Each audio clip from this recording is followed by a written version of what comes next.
पिछले एपिसोड में बेस का बहुत बड़ा रोल होता है जब भी किसी गाने को अच्छा साउंड कराने की बात करें तो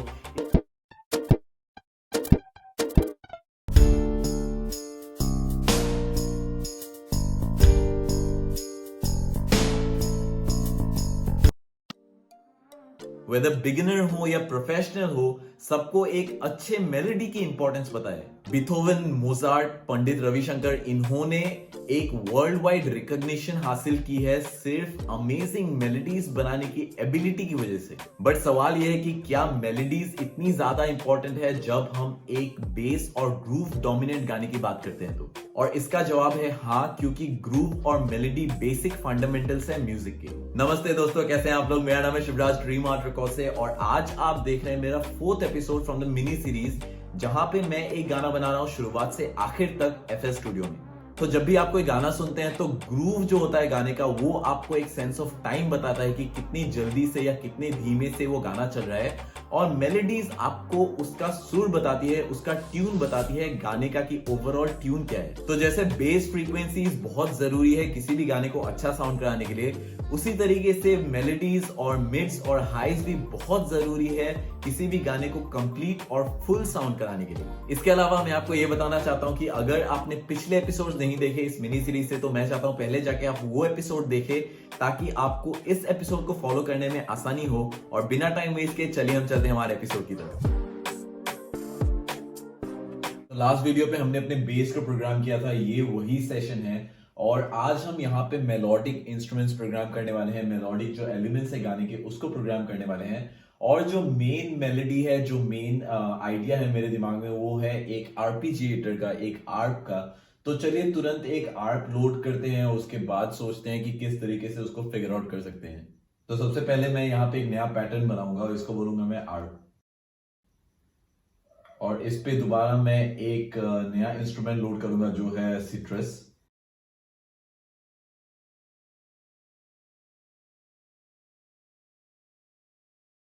और दोबारा मैं अपने स्ट्रक्चर के पैटर्न पे जाऊंगा और यहाँ पे मैं फिगर आउट करूंगा कि जो मेरा मेलोडी होने वाला है, आर्प का मेलोडी होने वाला है, वो किस तरीके का होने वाला है। चलिए सुनते हैं इसको।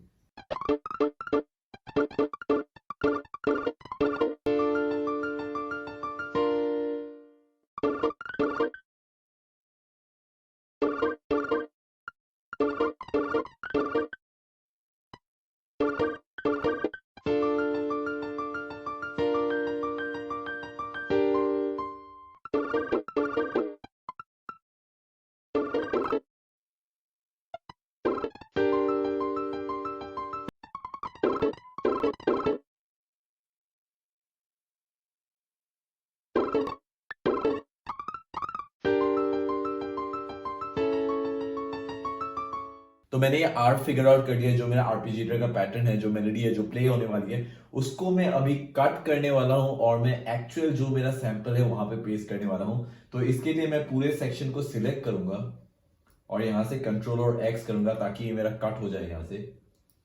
और मैं अपने नए पैटर्न पे जाऊंगा जो अपना आर्प का पैटर्न है, और यहाँ पे मैंने एक सिंथ लोड किया था, मैं इसको रीनेम भी कर देता हूं और इसको असाइन भी कर देते हैं हम एक मिक्सर पे चैनल।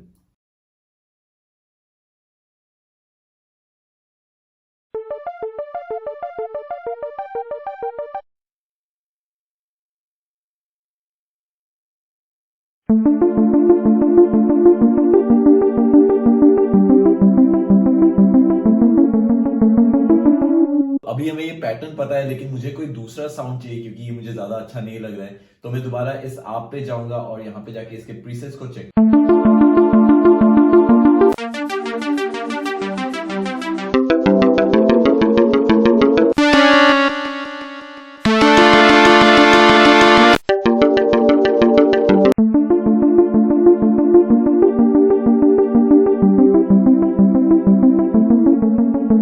तो ये वर्केबल साउंड है, बाद में हम शायद इसको EQ कर दें, लेकिन अभी के लिए शायद ये काम कर सकता है। तो मैं इसी को पेस्ट करने वाला हूं अपनी प्लेलिस्ट में और सुनते हैं साथ में कैसा साउंड करता है।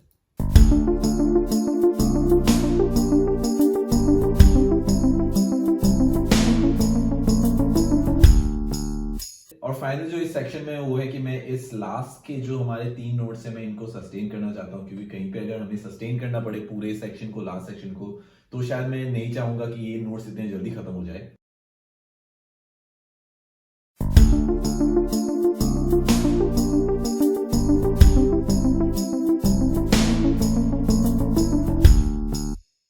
तो ये काफी अच्छा लग रहा है। चलिए इसको हम दोबारा पूरे सेक्शन को कॉपी करते हैं। मैं आपको बताने वाला हूं क्यों कॉपी कर रहे हैं हम इसको। तो पहले हम इसको कॉपी कर लेते हैं और फिर हम एक नया यहाँ पे सेक्शन बनाते हैं, नया पैटर्न बनाते हैं जिसको हम कहेंगे आर्प हाई। तो बेसिकली आपने सुना जो अभी का आर्प था, जो अभी का आर्पेजिएटर था, वो लोअर ऑक्टेव पे था। तो मैं चाहता हूं कि एक ऊपर के ऑक्टेव पे भी हमारे पास आर्प हो जो साथ में प्ले हो और थोड़ा सा रिच भी साउंड करे हमारा जो आर्प है, जिसकी वजह से मैं दोबारा आर्प हाई का एक पैटर्न बना रहा हूं। और यहाँ पे मैं दोबारा इसी सिंथ का यूज करूंगा। यहाँ पे पियानो रोल पे जाके उन नोट्स को मैं पेस्ट कर दूंगा। बस इस टाइम मैं ऑक्टेव ऊपर रख रहा हूं क्योंकि ये A5 पे है, तो मैं चाहता हूं कि इस बार A6 पे मैं इनको प्ले करूं।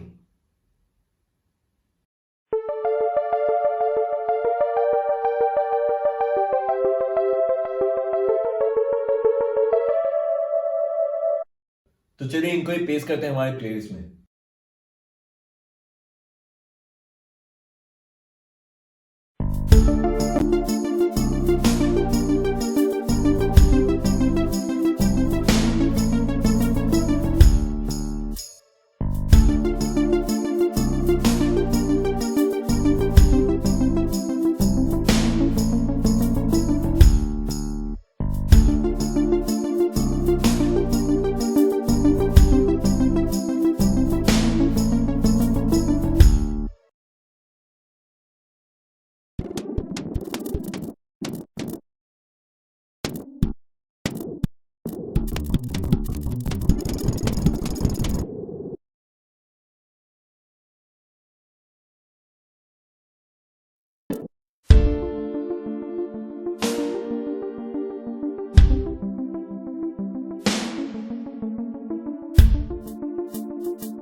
तो इसके बाद मैं एक इलेक्ट्रिक प्लकिंग का प्रोग्राम करना चाहता हूं, जिसके लिए मैं दोबारा एक नया पैटर्न बनाऊंगा और इसको मैं बोलूंगा इलेक्ट्रिक।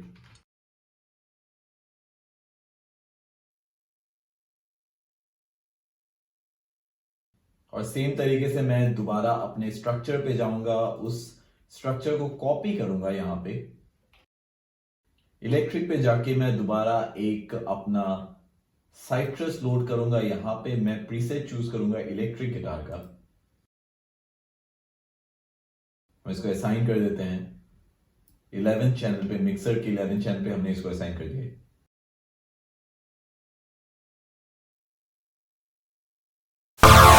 तो ये एग्जैक्टली वो पैच नहीं है जो मुझे चाहिए, तो मैं कुछ दूसरा पैच ढूंढता हूं यहां से। तो हम शायद एक एकूस्टिक नाइलन ले लें। ये काफी अच्छा लग रहा है मुझे, तो इसको हम लोअर ऑक्टेव पे कर सकते हैं।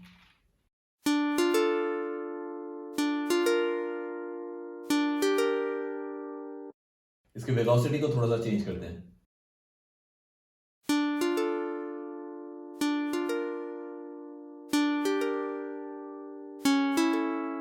तो ये काफी डिसेंट लग रहा है अभी के लिए। तो चलिए इसको भी पेस्ट करते हैं अपने प्लेलिस्ट पे।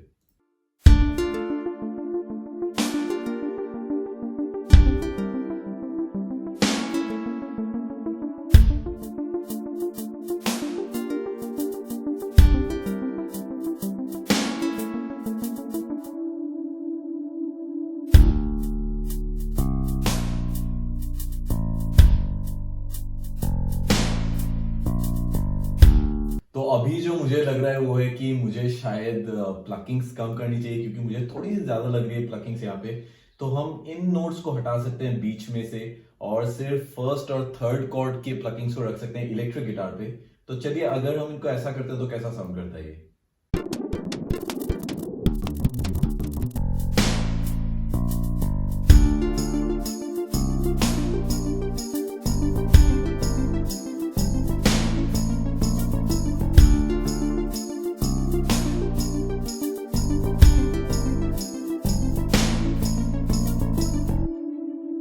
उसके बाद जो अगली चीज मैं सोचा हूँ वो है एक चेलो काइंड ऑफ साउंड जो हमारे वर्स के सेकंड सेक्शन में आने वाला है।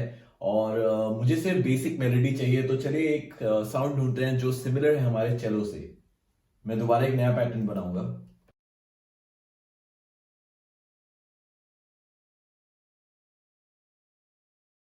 और दोबारा मैं साइट्रस को लोड करूंगा।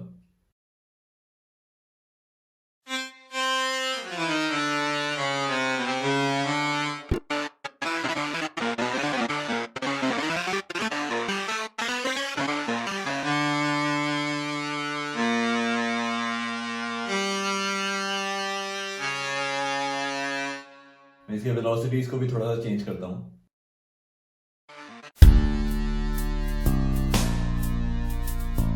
तो मैं सुनना चाहता हूं ये कैसा साउंड करेगा अगर मैं इसको नीचे के ऑक्टेव पे करूं।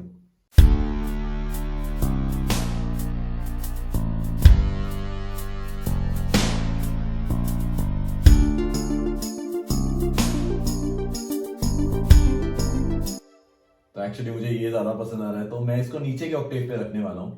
तो मैंने अपने चेलो के सेक्शंस को फिगर आउट कर लिया है और अब मैं चाहता हूं कि मैं अपने कोरस पे एक वायलिन का यूज करूं, स्ट्रिंग सेक्शन का यूज करूं। तो चलिए हम एक वायलिन प्रोग्राम करते हैं।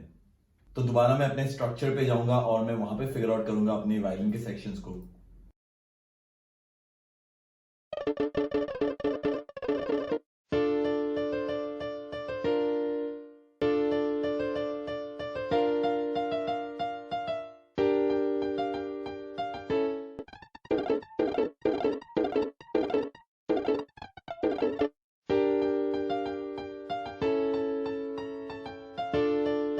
तो मुझे अपने वायलिन का मेलोडी मिल गया है, तो मैं इसको कॉपी करने वाला हूं पूरे सेक्शन को। और दोबारा हम अपने वायलिन के पैटर्न पे जाएंगे जो हमने यहाँ पे वायलिन लेफ्ट बनाया था, और यहाँ पे जाके हम उसके पियानो रोल में सेम पैटर्न को पेस्ट करने वाले हैं। थोड़े से वेलोसिटी चेंजेस भी मैं करना चाहता हूं इस पे। तो ये मेलोडी मुझे काफी अच्छा लग रहा है अभी के लिए, तो मैं इसी को पेस्ट करने वाला हूं अपनी प्लेलिस्ट में, अपने कोरस सेक्शन पे।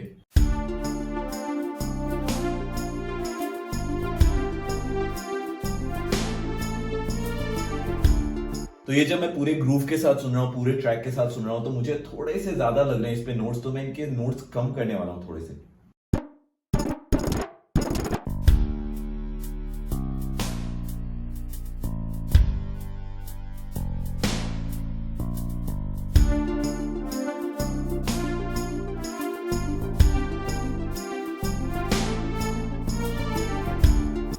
तो ये जो हमारा वायलिन सेक्शन है, मैं इसको पैन करने वाला हूँ लेफ्ट। और जैसे आपको ऑलरेडी पता है कि हमने इसको थर्ड चैनल पे भेजा था मिक्सर के, तो मैं इसको यहाँ पे भी रीनेम कर लेता हूँ।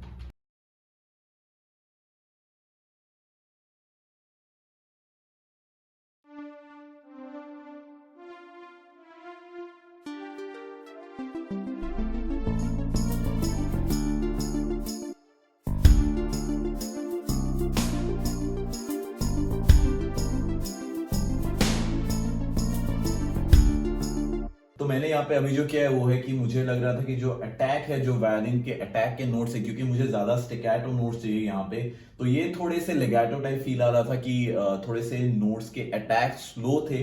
तो मैंने यहाँ से उनके अटैक को कम किया है ताकि हमारे हिट्स जल्दी आए, और अभी ये ओवरऑल ऐसा साउंड करता है।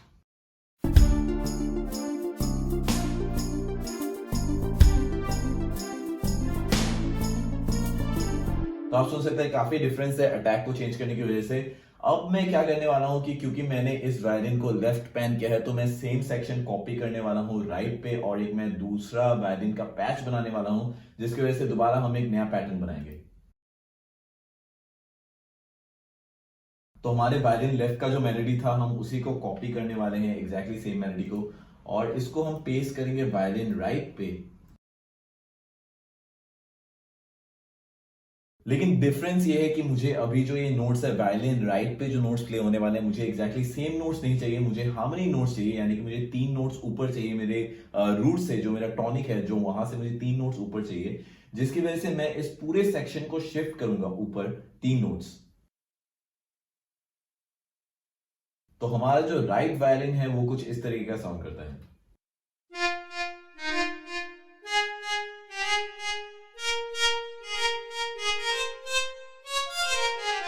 अभी यहाँ पे काफी सारे नोट्स होंगे जो हमारे स्केल के अंदर नहीं होगा, तो मैं सुनना चाहता हूँ इनको पूरे ट्रैक के साथ, फिर हम फिगर आउट करेंगे किस तरीके से हम इनको अपने स्केल में ला सकते हैं। तो ये जो हमारे यहाँ पे डी शार्प नोट है ये स्केल के अंदर नहीं है, तो हम इसको इधर डी बना सकते हैं, ई बना सकते हैं, तो मैं इसको ई बनाऊंगा इस केस पे। और ये जी शार्प भी आप सुन सकते हैं, ये भी हमारे स्केल के अंदर नहीं है। तो मैं ये सारे जी शार्प साथ में सिलेक्ट कर रहा हूं ताकि बाद में हमें इंडिविजुअली जाके चेंज ना करना पड़े। और मैं इसको बनाने वाला हूं ए।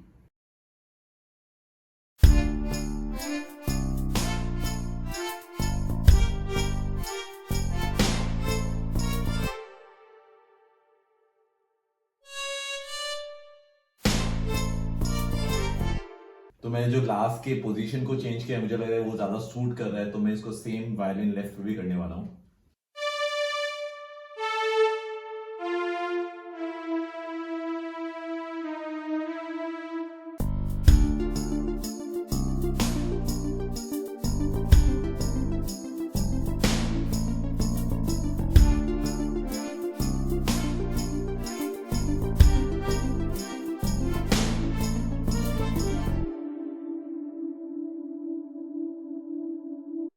और एक चीज जो मैं चाहता हूं करना वो है कि मैं अपने इलेक्ट्रिक के जो नोट्स हैं उनको थोड़ा सस्टेन करना चाहता हूं, तो दोबारा हम अपने इलेक्ट्रिक के पैच पे जाएंगे।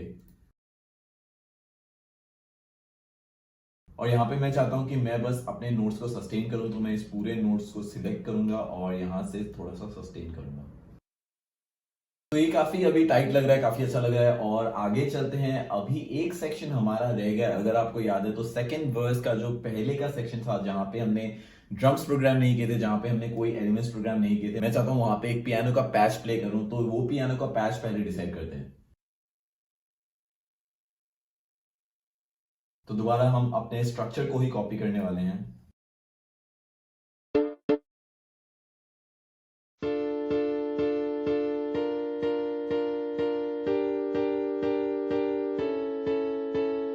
तो ये काफी अच्छा लग रहा है। तो ये वही कॉर्ड्स है, सिर्फ मैंने इनको स्प्लिट कर दिया है ईच बार पे, एवरी 1/4 के हर बीट पे मैंने इनको स्प्लिट कर दिया है। थोड़े से वेलोसिटी चेंजेस भी करते हैं हम इस पे। इसके बाद जो चीज मैं करने वाला हूँ ये है कि मैं अपने यहाँ पे एक इक्वलाइजर का इस्तेमाल करने वाला हूँ, या आप इसके जो स्टॉक इक्वलाइजर है यहाँ से भी यूज कर सकते हैं। और मैं इसको एक हाई पास और लो पास करने वाला हूँ। एक हम रिवर्ब का भी इस्तेमाल करते हैं।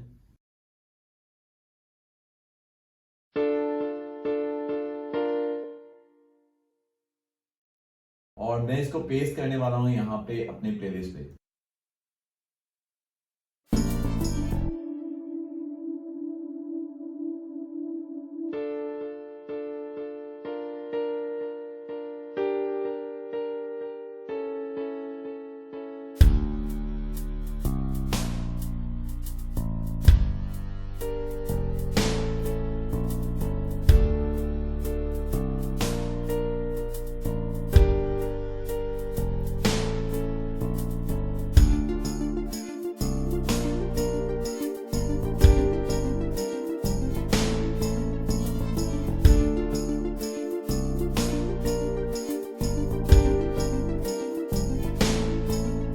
तो एक्चुअली हमारा जो आउटरो है, मैं चाहता हूं इसके लिए भी मैं एक अलग सेक्शन बना लूं, अलग लूप बना लूं, क्योंकि इसका टेल काफी लंबा है। जो हमारा लास्ट कॉर्ड है उसका टेल काफी लंबा है, तो उसके लिए मैं एक अलग लूप बना लेता हूं।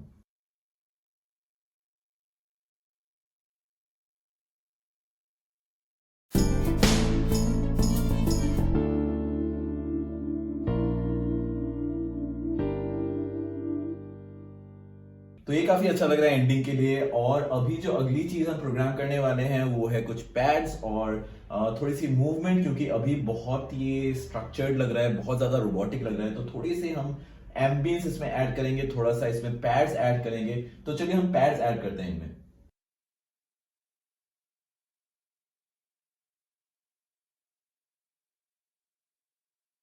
तो यहाँ पे जो मैंने किया वो है कि मैंने इसको डिटैच कर लिया है। और जब मैं इसको डिटैच करता हूँ तो इससे ये होगा कि जब भी मैं अपने विंडो स्विच करता हूँ, लेट्स से मैं इसी विंडो पे हूँ, अपने चैनल रैक के विंडो पे हूँ, और मैं मिक्सर पे जाता हूँ, तो ये हट नहीं जाता, ये गायब नहीं हो जाता, ये हमेशा आपके सामने रहता है जो आपका चैनल रैक का विंडो है। तो आप यहाँ से जाके इसको डिटैच कर सकते हैं। तो पैड के लिए दोबारा मैं अपने साइट्रस को लोड करूंगा और वहां से कोई पैड का पैच निकालूंगा। और दोबारा हम अपने स्ट्रक्चर को ही कॉपी करेंगे।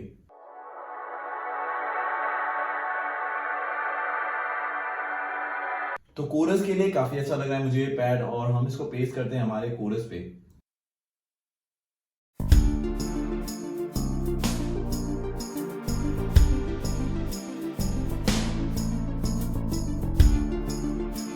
तो एक्चुअली मैं इस डीले के जगह पे एक रिवर्ब का इस्तेमाल करने वाला हूँ, क्योंकि डीले से बहुत ज्यादा लग रहा है ये, और मैं इसको चेंज करके एक रिवर्ब का इस्तेमाल करूंगा।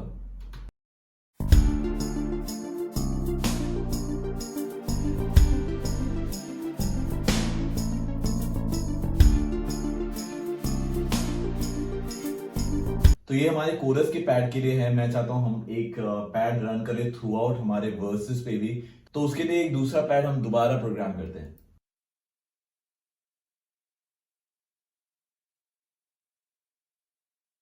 तो आप देख सकते हैं मैं ये पूरे लूप्स में कैसे कर रहा हूं। तो पूरा आइडिया जो है FL स्टूडियो का वो इसी तरीके से है कि आप लूप्स पे पहले काम करते हैं, उसके बाद आप उनको प्लेलिस्ट में पेस्ट करते हैं। जो आपका जनरल स्टैंडर्ड जो है, जिस तरीके के डॉ यूजुअली होता है, यूजुअल जो इंटरफेस है, FL स्टूडियो थोड़ा सा अलग है। आपको पहले लूप्स में फिगर आउट करना पड़ता है कि आपको कौन से सेक्शन प्ले करना है, और आप एक बार श्योर हो जाए उन लूप्स के बारे में, फिर आप उनको पेस्ट कर सकते हैं अपनी प्लेलिस्ट में।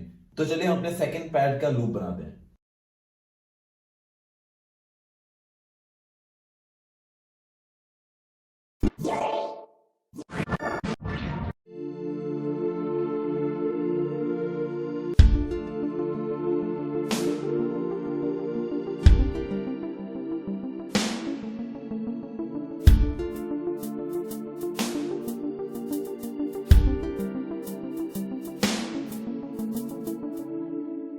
तो ये काफी अच्छा लग रहा है मुझे, लेकिन मुझे और एक पैड चाहिए जो मैं अपने वर्सेस में फिल करना चाहता हूं, क्योंकि वर्सेस अभी काफी खाली लग रहे हैं सिर्फ इंस्ट्रूमेंट्स की वजह से। तो चलिए एक दूसरा पैड डिसाइड करते हैं जो हम वर्स में यूज करने वाले हैं।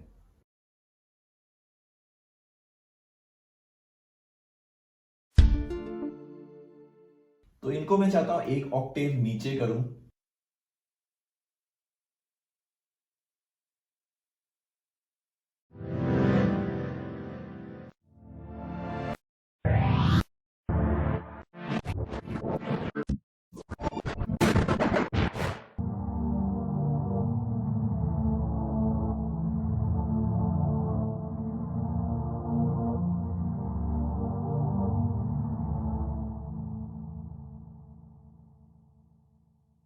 तो ये मुझे काफी अच्छा लगा, इसको हम यूज करते हैं अपने वर्सेस में।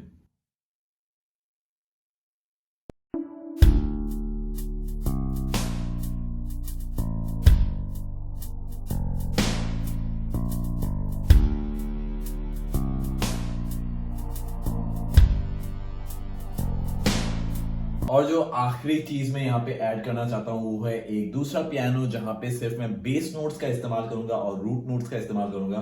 तो चलिए एक पियानो ऐड करते हैं दोबारा। इसके लिए भी मैं अपने सेम स्ट्रक्चर से कॉपी करूंगा पूरा पैटर्न। तो मैं इसके ऑक्टेव को भी चेंज करूंगा।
तो ये हमारा लास्ट पीस था पजल का जो हमने लास्ट ग्रैंड पियानो ऐड किया, और अगले एपिसोड में हम इसको और डेप्थ में देखने वाले हैं कि किस तरीके से हम इन पे मूवमेंट्स ऐड कर सकते हैं, किस तरीके से पूरा ट्रैक और लाइवली हो सकता है। ये था मेरा 4th एपिसोड मेरे मिनी सीरीज से, जहां पे मैं अपने मेलोडीज बना रहा था, जहां पे मैं अपने मेलोडीज को प्रोग्राम कर रहा था। अगर आपको ये वीडियो पसंद आया तो मेरे चैनल को जाके सब्सक्राइब कीजिए, उस बेल के आइकन को दबाना मत भूलिएगा। और अगर आपने अभी तक मुझे इंस्टाग्राम पे फॉलो नहीं किया, आप जाके मुझे इंस्टाग्राम पे फॉलो कर सकते हैं, क्योंकि वहां पे मेरे रेगुलर अपडेट्स होते हैं। मैं मिलता हूं आपको अगले वीडियो में, तब तक के लिए टेक केयर, साइन आउट।